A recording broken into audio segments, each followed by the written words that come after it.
So I was reflecting on the concept of systems, and I was thinking of someone I know who had been incarcerated and for most of their life participated in criminal activity. And although they were technically living in the free world, they still had a criminal mindset. They still yearned for their previous lifestyle because things came quicker and they didn't have to subscribe to order and rules. And sometimes their dialogue would spill over into demand this, demand that. And that concept is actually not just a mentality to somebody who's been formerly incarcerated. It's sometimes is a concept to a lot of us who don't have a concept of what systems are, right?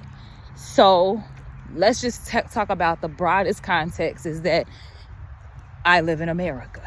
I live in the context of the United States of America. And America has systems, but it is a system. And the system for which it operates under, what rules the American system, is capitalism. It's not God's country, regardless of what so-called Christian nationalists would like to believe. It's not that. It's always run on a system of exploiting human beings for their labor and stripping them of their dignity to whoever is willing to degrade themselves. So it's funny how someone can oppress somebody else and try to bring them to their lowest and treat them less than a human, but it also dehumanizes the oppressor. So within the American system, it's an oppressive capitalist system. And we have to make sure that we understand that, because if we're in a system that is like that, then you have to learn quickly how to survive within that system. You have to understand that it's primarily set up to exploit and get all of your juice. It is not built so that you can have a balanced work-life balance and all of that. So because we live in this system, there is necessity for the legal system, right? There's a necessity for the tax system. But within the legal and the tax system, they still carry that oppressive capitalist system. So unfortunately, a lot of people that I know don't sit still enough to recognize and really take a snapshot at that. And we haven't even talked about the deep-rooted system of racism. I'm just talking about that on a very surface level right here. So when you realize what system rules the region in which you live with, then you can be strategic. You can try to recognize, okay, I don't like this system. Where on earth is a system that seems to be more in alignment with what I want to do? For example, within the American system, we are a system where we say we recognize marriage to be between one man and one woman. That is recognized in the court of law. They have marriage between two people of the same sex. But the point is, marriage is recognized between two people, not three, not four, even though they got shows called Sister Wives and all this. So the thing is that we operate as if we don't live in a society where the system rewards those who go and get married within that system. So we go and create these pluralistic relationships, situationships.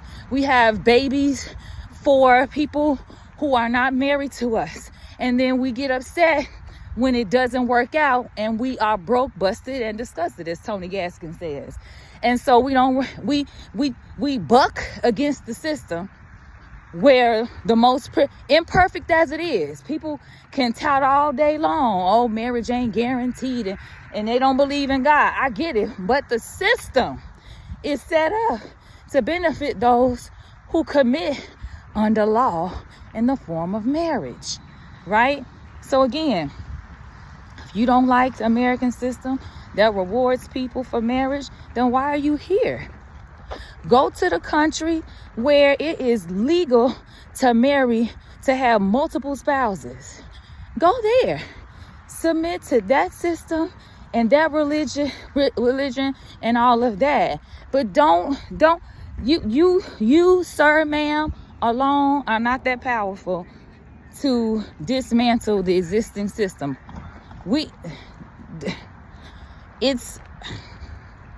So the question is it, unless you're called to, movements and revolutions have happened, but that's because people were called and they had that hang time and they were willing to die for the cause and the systems to be changed.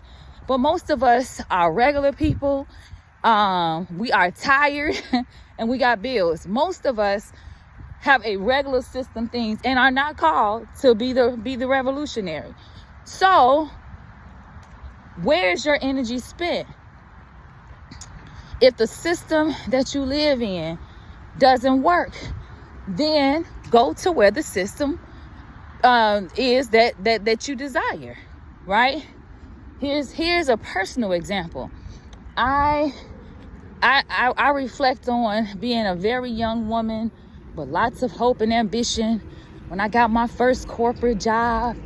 And it took me years to truly recognize that I used to be so fervent and working hard and sharing my ideas, thinking that surely I would be recognized for my hard work and I would move up. And then something would happen, bing, and I would be reminded, I'd be like, oh my gosh, they truly don't give a damn about me. Like we